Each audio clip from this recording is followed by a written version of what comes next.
Hey everyone, welcome back to another foundation road test. This one is looking at the new IT Cosmetics Your Skin But Better CC Cream Oil-Free Matte version with SPF 40. I am super excited about this. I ordered it the first day of launch. I've done several other foundation reviews on IT Cosmetics foundations.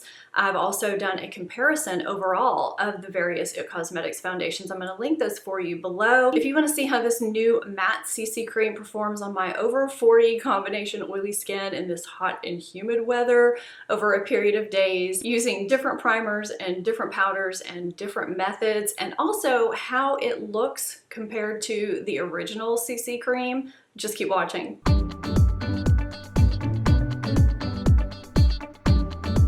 Welcome back to my channel. If you are returning, if you're new here, I do hope that you consider subscribing by the end of this video and becoming part of the family, and that you do get some value out of this foundation road test, because I, for one, have been really looking forward to trying this new CC cream.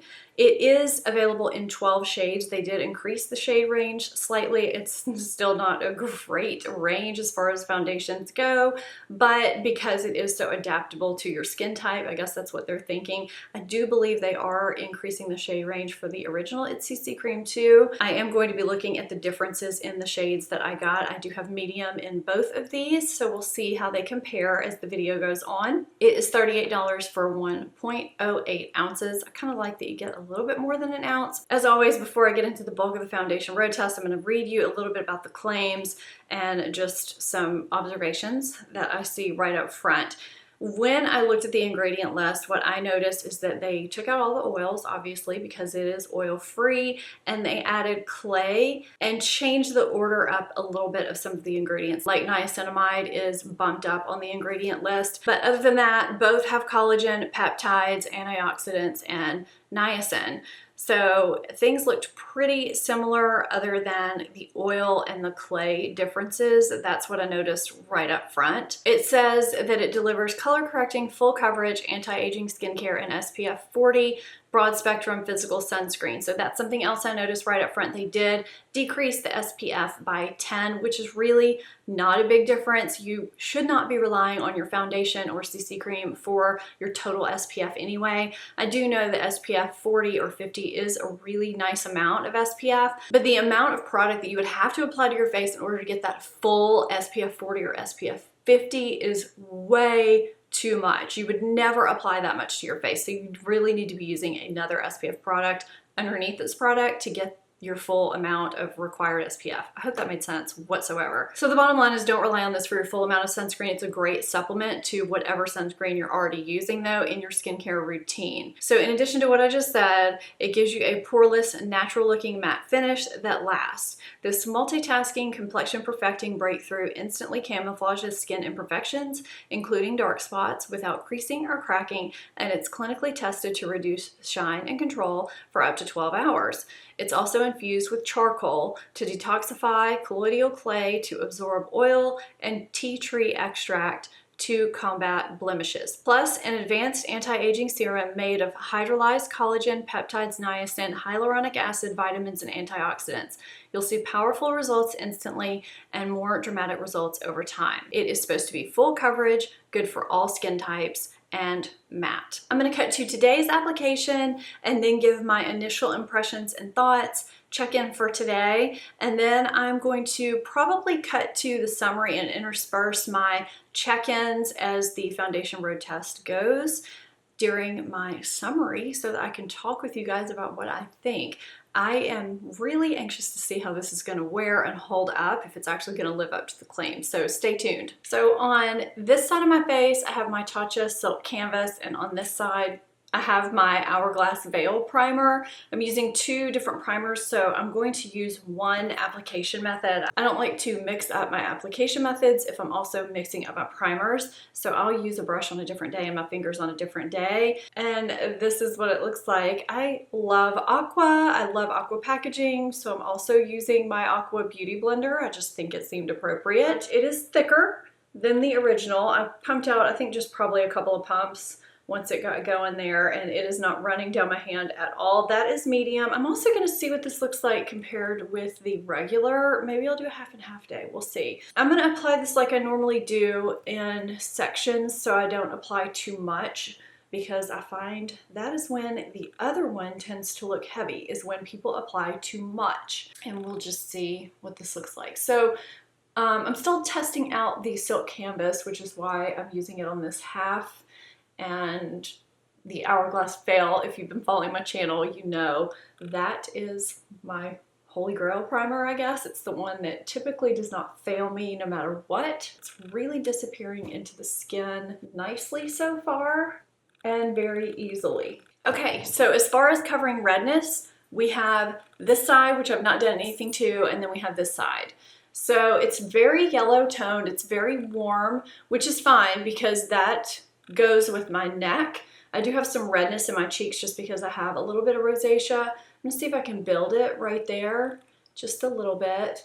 I don't find that it's a flat mat at all, and it does blend in very easily. So even though it's thick, it's not too thick so that it takes a while to blend in. I don't think it's covering my sunspots on my nose completely. I'm just gonna take my finger and see if I can build it more, because a lot of times I can get more coverage with my finger. And this is how much I have left for the other side of my face. I didn't need a lot.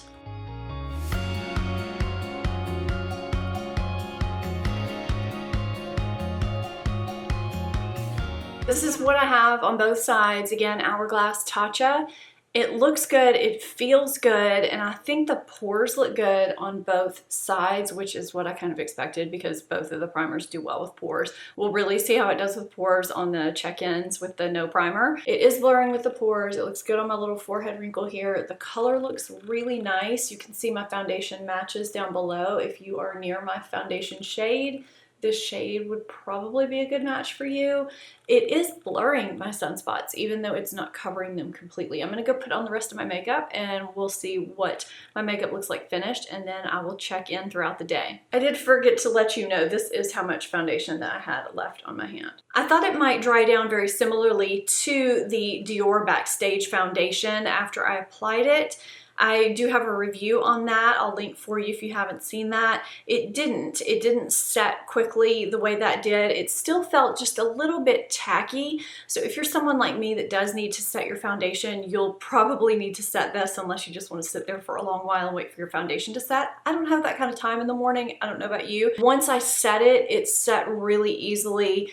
The powder didn't take away any of the foundation or anything like that. I can't find my It Bye Bye Pores powder anywhere. I don't know if I used it in a video or something and I misplaced it. I can't find it. And I do have the Airbrush Perfecting powder that they sell in the kit, but I don't like using a tinted powder to set my makeup, and mine is in the shade medium. I feel like it just alters the foundation a little bit and it can make it just almost oxidize. So I thought, what are some pore refining powders that I can pick from to use? And I immediately thought of my Charlotte Tilbury Airbrush Flawless Finish powder. I think that's the official name of this. Mine is in the shade Fair because it pretty much makes it translucent on my skin. So that's what I used today. So sad because I've hit pan. It looks great on both sides of the skin. This is the Tatcha side. This is the Hourglass side. I like it. It feels good. One thing that did happen, that happens sometimes, it doesn't happen with all foundations though, is when I was doing my concealer before I set my face, as I was scrunching up my forehead, it did crease and settle into my forehead lines. So I had to tap those out with my finger. It did take a little bit to tap it out because I guess it had kind of set into those creases, but they did eventually tap out and I was able to set it with powder, and now those lines are gone. But that is something to note. I don't think it looks heavy or anything like that with the amount that I use, so I will check in as the day goes on, let you guys know how it's doing. It's been about 6 hours that I've had this foundation on. I'm trying to stand in front of a window and super close so you can see what I've got going on, and I'm looking past you at a mirror. I am liking the way my makeup is lasting so far. I also like the fact that all I've done as far as blotting is to lightly dab my face with a tissue twice. And that was at about, I think, 4.5 hours, and then about 30 minutes ago. I haven't used any powder yet today. I feel like everything looks pretty good. I don't think that I'm gathering anywhere. I'm gonna obviously keep wearing it through the end of the day. I have been kind of rubbing my nose, so I feel like it may be kind of off right around my nose. I'm not so sure if it just kind of looks, I don't know, just good and made up, but not too made up. I think that's maybe what we have here today, but I definitely don't feel like I look oily, and I don't feel like I look too cakey or anything like that. All right, I will check in later today. I'm not in the most flattering light. I am in the bathroom. I don't like this light, but it's been about 12 hours. So that's a good day's wear. I am wearing 2 very good primers, and it has gathered on both sides into my little forehead crease.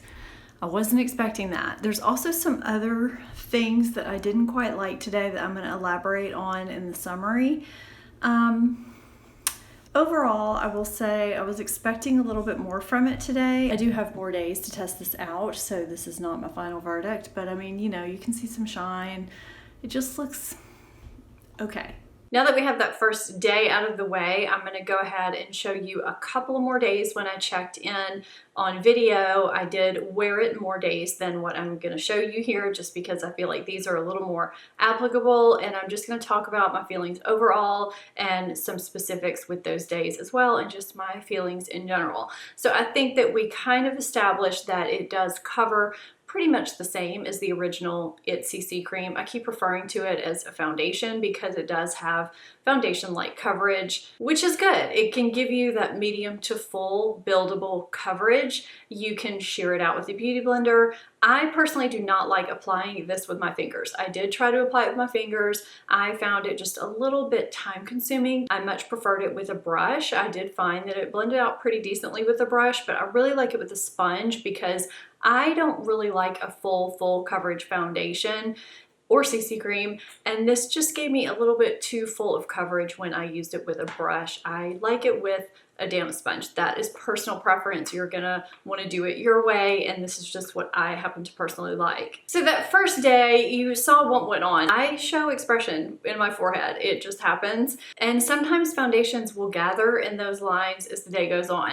This foundation does gather in those lines as I'm getting ready and doing my under eye concealer, as I'm making, you know, weird faces, and I do have to press it out before I apply the rest of my makeup and before I set my face. So that's something that happens during the getting ready process for me with this foundation. I don't have that same issue with the It CC cream. I was reminded of this because I did kind of do a little comparing of these during this testing for you guys. On this first day, that was something I noticed right away, which I talked about, but what I liked was that my makeup did last all day. I really didn't have to blot a lot. I had some shine at the end of the day, but it wasn't really greasy shine. It was just kind of that, you know, end of the day shine. What Brooke pointed out to me, my 13-year-old, if you're not familiar, and what I noticed that I just couldn't pinpoint was bothering me, it kind of showed some texture on my skin. It wasn't quite my pores, but it looked like little dots. It was like it was catching on the little fine baby peach fuzz on my face or something.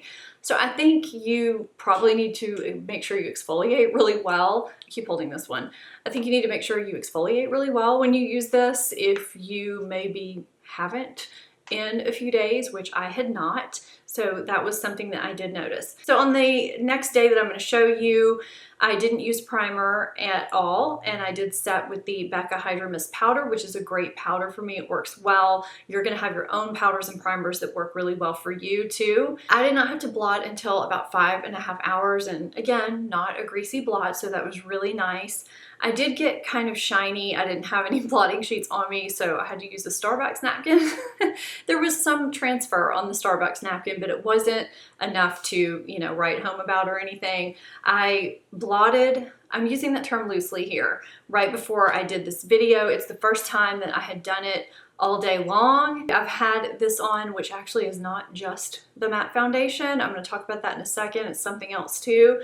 But I just lightly pressed a tissue onto my face. This is really all that came off on the tissue. That might be too washed out because of the lights in here. I might have to do a cutaway. That's really all that came off on the tissue right there. So you know, there's some transfer, but not too much transfer. It blots nicely. I really don't have to add powder on after I blot like I do with a lot of foundations, so that I really do like.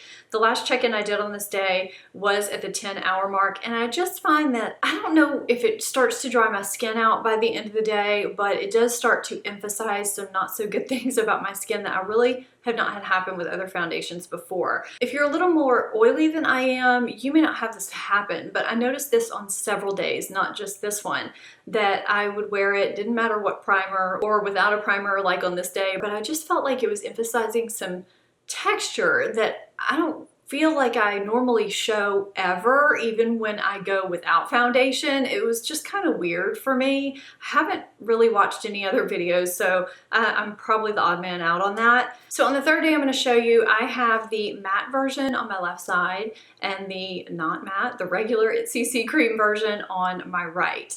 This did also crease on my forehead on the matte version side. I hope you can see that in the video. I did notice there was more of a glow with the CC cream. I am one that the CC cream works really well for. I know there's some oily combination skin ladies out there that really don't like the regular CC cream, thus the need for the matte version to come out and the want from people. There's a market for this. This really works well for me, even in the hot summer months. I mean, I do have to blot with it a couple of times, but it still looks really pretty and glowy on my skin. It just gives me just the right amount of glow. I don't apply too much though. I really go in very thin, and I think that that's key. And I set it well, and I usually use a primer. So there's some things that I do, but I get a really pretty finish with it. I noticed a distinct difference in the way the two sides looked on this day. I think the original side looked a lot nicer, a lot more flattering.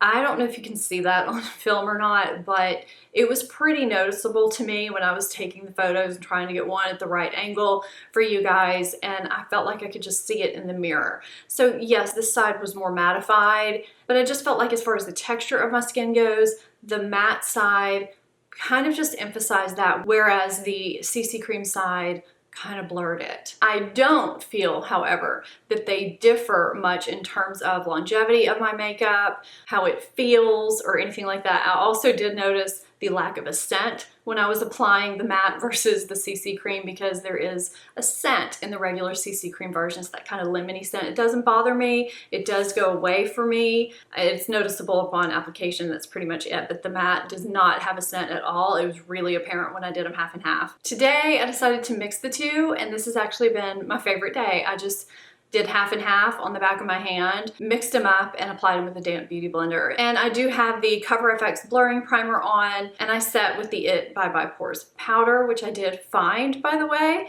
Again, these are not the only days I tested out this foundation. I just felt like these were the most relevant for this video. I feel like today it looks really, really pretty on my skin.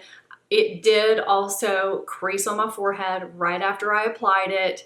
Before I set my makeup, I always have to just tap that out with my beauty blender or my finger. That's just something I'm gonna have to deal with the CC cream. I just wanted to see if it would give me just a different finish, or if it might make the CC cream a little bit more matte, or the matte a little bit less texture emphasizing for me. And I think it's done that. I think this is actually a really great combination. So it's been like between 8.5 hours now at this point that I've had this on. Literally the first time I took away any amount of shine was right before this video, and that was with that tissue. I don't have any other powder on except for what I put on to set my makeup originally. I do think it has a little bit of a white cast in flash photography, not a surprise with having an SPF in a foundation. So what do I like about this foundation? I like the way my makeup stays true all day. I do like that it's relatively maintenance free. I do still have to blot a couple of times, but using a powder in addition to a blotting sheet or a Starbucks napkin or a tissue is kind of optional for me. I usually do it as a preventative measure just to kind of keep shine away a little bit longer. That again is going to be a personal preference, what you do to keep your shine away. Segueing into what I don't really like about this foundation, it does tend to gather in my forehead creases. So if that's an issue with you, or if you have areas on your face that do tend to crease a little bit, it might be something you might have to still maintain throughout the day. Press press it out or just live with. I don't know why that happens to me. If you've tried this, if this happens to you, please let me know down below. If this happens to you with the regular CC cream, let me know down below, because I don't have this issue with the regular CC cream. I don't know what is in this particular matte version that is doing that to me. I have no idea.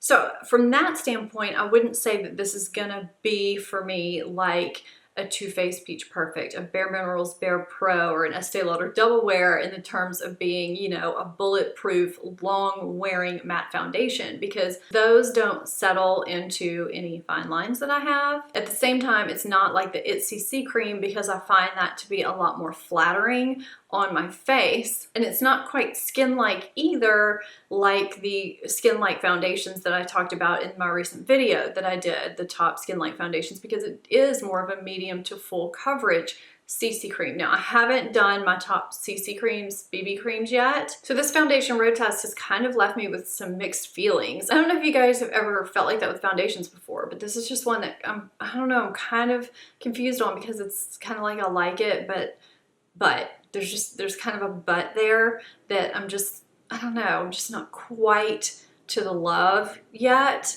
and I'm not quite to the fully I like it a lot yet. I don't hate it though, and I don't dislike it. So it's one of those like proceed with caution, maybe get a sample first, see how you do with it. That's what I would say. I think if you have dry skin, I would stick with the CC cream and use a light layer. If you have problems with it getting cakey or heavy, I would say that for anybody actually. If you have oily skin, this could really work for you. I might be an anomaly that I'm just having difficult issues for some reason. Did you hate the CC cream, and will you be trying this because of that? Leave me your comments down below. If you haven't seen my top long wearing oil controlling foundations, that's part of the blind foundation testing series, I have that linked for you, so go catch that if you haven't. I know a lot of you have been waiting for my second top foundations video from that blind testing series. If you're not subscribed to this channel, please hit that subscribe button and become part of the family. Thank you so much for watching. I'll see you next time. Bye-bye.